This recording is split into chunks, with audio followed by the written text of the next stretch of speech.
Bonjour, bonsoir, qu'importe. J'espère que vous allez tous super bien. Aujourd'hui on se retrouve dans une vidéo bonus que j'ajoute à cette chaîne, du coup le mercredi, vous l'aurez compris. On va parler de livres et comme c'est une vidéo que j'avais pas envie de sortir comme vidéo de la semaine, j'ai décidé que ce serait une bonus. Voilà, vous en faites ce que vous voulez. Aujourd'hui je vais donc vous présenter les meilleures lectures de fantasy que j'ai eues jusqu'à présent. Il y a possibilité que ça change. Vous verrez qu'il y en a qui ont été écrits il y a très longtemps, d'autres qui sont très récentes, il y en a certaines qui sont faciles à lire, d'autres qui le sont beaucoup moins. Je vais essayer de toutes vous les présenter et de vous guider sur celles qui peut-être vous correspondraient le mieux. Avant de commencer, pour éviter un carnage, je vous dis tout de suite que tous les résumés seront disponibles en barre d'infos, mais vous retrouverez toutes les informations en barre d'infos parce que je suis très nulle pour résumer des histoires. Je vais vous donner les caractéristiques, est-ce que c'est plus politique, est-ce que l'univers est très développé, pas trop, est-ce que ça s'adresse à un public débutant en fantasy ou plutôt avancé. Je vais essayer de vraiment faire au mieux pour vous proposer les meilleures lectures qui vous correspondent. Je vais donc vous présenter 5 sagas, on a 2 trilogies et après 4 sagas dont une qui est en cours. Elles sont toutes plus ou moins en cours selon les avancées des traductions etc. parce que c'est tous des textes anglais, mais si vous avez un bon niveau en anglais, vous pouvez aussi très bien les lire en VO, je pense que ça ne posera pas de soucis.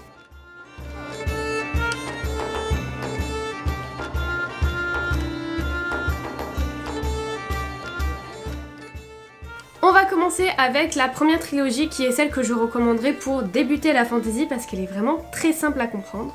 Je parle de la trilogie de Ash Princess. C'est écrit par Laura Sebastian et il y a 3 tomes. Ils sont à lire dans un certain ordre, du coup je vais vous dire par lequel commencer. Tout d'abord on a le premier tome qui est Ash Princess. Ensuite vous aurez le deuxième tome qui est Lady Smoke.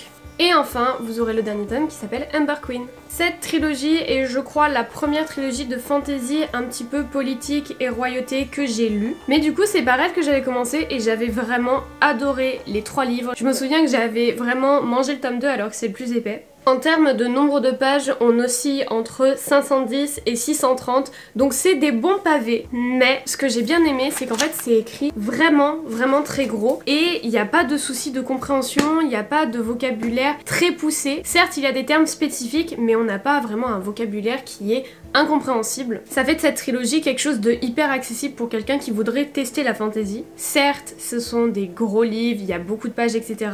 Mais les chapitres sont plutôt courts pour la plupart. C'est écrit en gros, donc ça c'est super. Et encore une fois, c'est méga accessible et ça se lit franchement super bien. Il y a pas longtemps, j'ai relu le tome 1 et il n'y a pas à dire. Il y a de la description, mais pas trop. Il y a beaucoup d'action, des péripéties, du suspense, des plot twists, etc.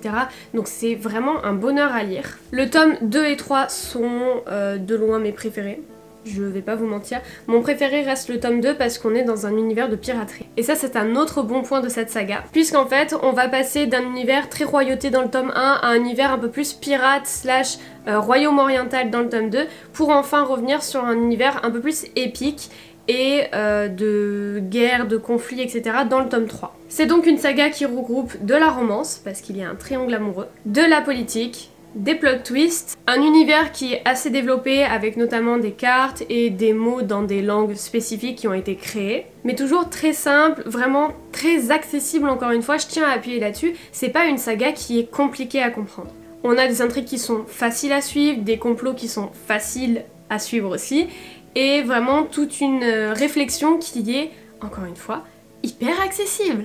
Cette saga, je la conseillerais à n'importe qui me dit qu'il veut commencer la fantasy avec de la politique et de la romance. C'est vraiment une de mes sagas préf et je suis en train de la relire et je l'aime toujours autant. Il n'y a pas de souci. On enchaîne avec une saga qui est un petit peu plus longue, un petit peu plus complexe, qui est super populaire, mais qui pour moi n'est pas accessible à tout le monde. On parle... Pardon, c'est très lourd. On parle d'Akotar. Je vais prendre que le premier tome parce que vraiment ils sont très lourds. On parle de un palais d'épines et de roses, un palais de brume et de colère, un palais de cendres et de ruines et enfin un palais de glace et de lumière. Tout ça on le regroupe sous le nom de Akotar, ça va carrément plus vite. Si vous tapez Akotar dans Amazon, vous allez trouver tous les livres. Petit point sur lequel je voudrais appuyer, ils existent en plusieurs éditions, donc c'est-à-dire qu'il y a l'édition collector avec les dorures comme ça, il y a l'édition brochée classique et l'édition hard, donc c'est-à-dire en dur mais sans les dorures je crois. il me semble, à moins qu'il n'existe que avec les dorures. Je veux juste vous prévenir que les dorures sont de très mauvaise qualité, notamment par exemple sur ce tome-ci. Donc là c'est un palais de cendres et de ruines, on ne peut carrément plus lire le titre et concrètement, je crois que je l'avais acheté une semaine auparavant et en fait c'est vraiment les frottements de vos doigts qui vont décoller les trucs, donc vraiment faites attention quand vous les achetez, qu'ils aient bien les dorures, et si vous les lisez, essayez de les protéger pour éviter de les abîmer. Voilà, moi j'étais dégoûtée quand j'ai vu ça, j'ai chialé. Ceci dit, passons à la saga.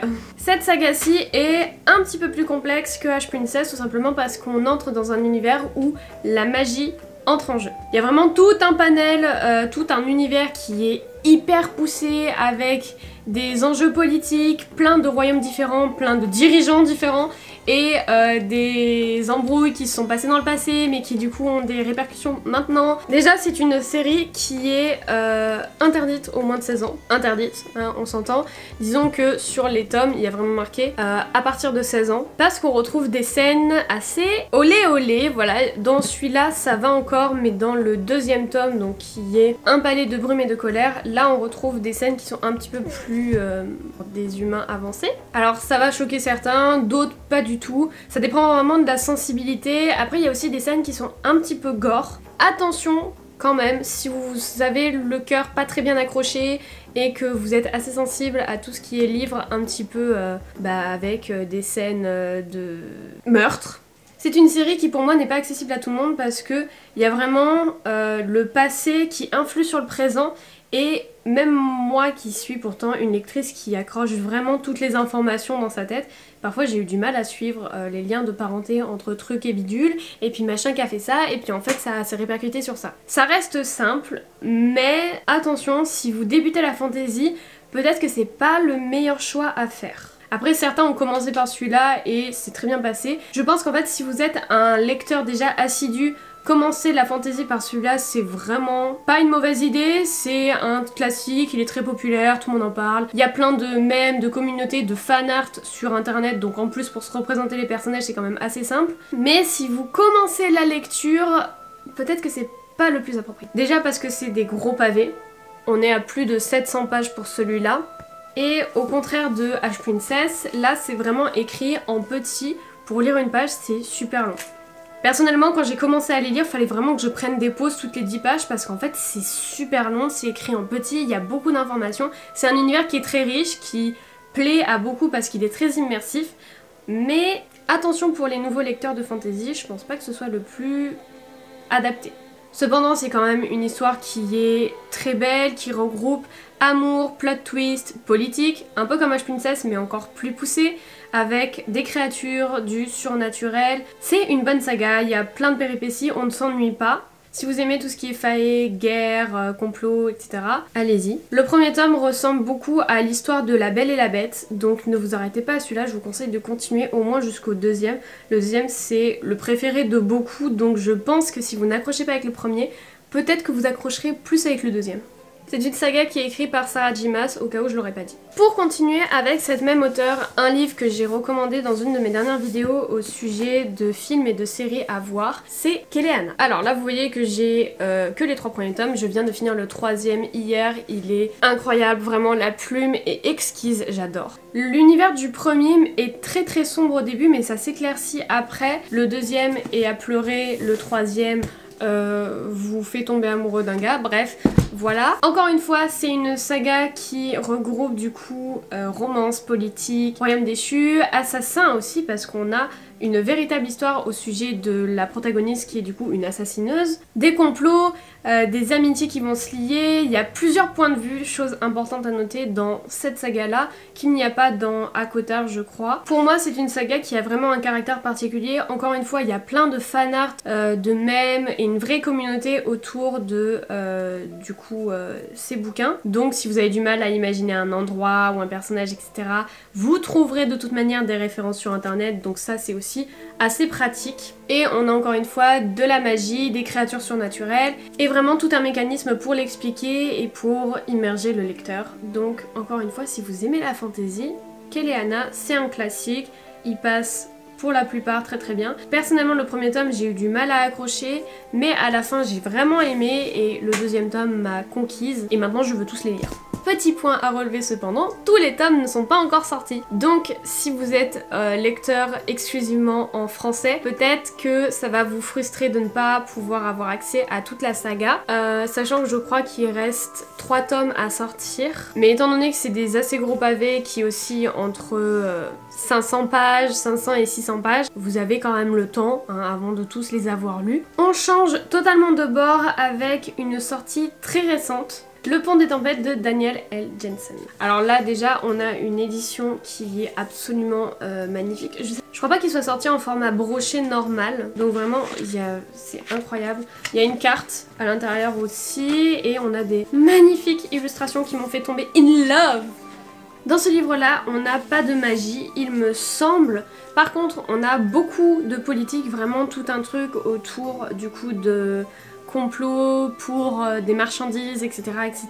Une histoire d'amour très prononcée qui va justement être le pilier un petit peu de tout le bordel. Et une protagoniste qui s'avère être une anti-héros au début, mais qui au final change de bord. Bref, une histoire de moralité et un univers qui est quand même très caractérisé avec des décors tropicaux, de la mer, voilà, beaucoup de bateaux aussi. C'est, je pense, un très bon roman pour l'été.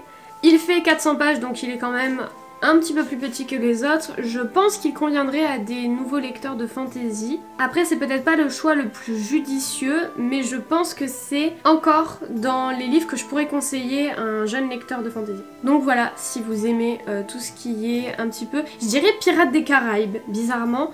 Vraiment, alors on n'est pas dans un univers totalement de pirates, mais c'est quand même un univers très tropical avec toute une histoire de marchandises, etc. En fait, tous les livres que je vous présente, c'est vraiment que des complots politiques, mais j'adore ça, je suis désolée, moi, Pépita, j'aime trop. S'il y en a qui l'ont lu, n'hésitez pas à le mettre en commentaire, qu'on puisse en discuter là, parce que je ne connais pas de personne qui l'ait lu et j'ai envie de parler de ce putain de livre à beaucoup de monde, sauf que personne ne l'a lu et du coup je suis frustrée, voilà. J'ai oublié de vous dire, Le Pont des Tempêtes, c'est le premier tome d'une saga de, je crois, 4 ou 5 tomes. Le deuxième tome est disponible en anglais, si je ne dis pas de bêtises. Peut-être que le troisième aussi. En tout cas, celui-là vient de sortir et le tome 2 est à prévoir pour, je pense, fin d'année 2023, voire 2024. Je sais pas, je me suis pas trop renseignée là-dessus, mais il me semble que j'avais vu passer octobre 2023. Donc voilà, il va falloir être patient. Donc si vous ne l'êtes pas, peut-être attendez un petit peu qu'il y ait le deuxième tome qui soit sorti, etc. Parce qu'on finit sur une fin qui est quand même pas frustrante, mais on sent qu'il y a plus derrière. On veut savoir la suite. On finit cette vidéo avec la toute dernière trilogie que j'ai envie de vous présenter. J'en ai fait l'éloge sur TikTok. Une saga à vous en revendre, un univers développé, des religions super développées, une histoire de discrimination, d'esclavage et de morale aussi, et un véritable combat qui se fait par la musique et par la magie. Je vous parle de God of Mans de Barbara Klaus. Ce livre de base, je l'ai acheté parce qu'il coûtait 16 balles et que c'était quand même un relié, donc c'est-à-dire que c'est une couverture en cartonné.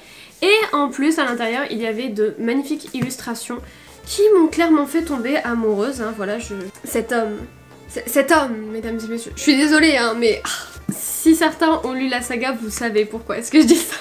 Cette saga-ci, je pense que je la conseillerais à un lecteur qui est quand même bien accroché, qui n'a pas peur de plusieurs points de vue à la fois, de pas mal de complots aussi, et de vraiment réfléchir parce que faut être accroché. Hein. Dans le troisième tome, on a au début, je crois, 4 ou 5 pages pour nous résumer les lignées, etc. parce que c'est vraiment le bordel, quoi. Donc voilà, donc on a quand même beaucoup d'informations qui nous sont données au cours des 3 tomes. Le troisième est un... Voilà, vous voyez par rapport à ma tête, c'est-à-dire qu'il fait la moitié de mon visage.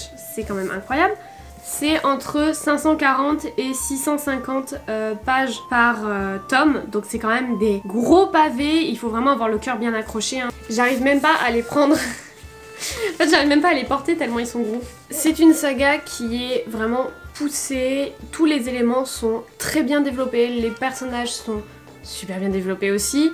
Y a rien à dire, vraiment ça a été mon coup de cœur de ces derniers mois. Cependant, il est à noter que du coup elle est très longue, elle est très complexe, il faut encore une fois être bien accroché à ces lectures. Donc si vous êtes plutôt un lecteur lent et qui débute la fantasy, c'est vraiment pas ce que je vous conseillerais pour le coup.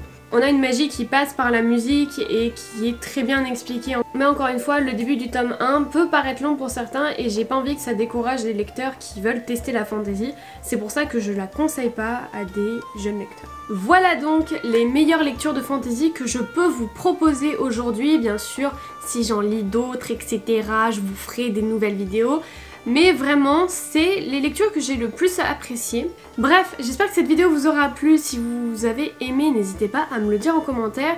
Peut-être que je pourrais vous faire la même chose avec les romances contemporaines, sachant que j'ai des lectures qui ne sont pas très populaires dans cette catégorie-là, donc je pense que ça pourrait peut-être vous plaire. Ça me fait super plaisir de parler de livres sur cette chaîne, j'espère que ça vous plaît.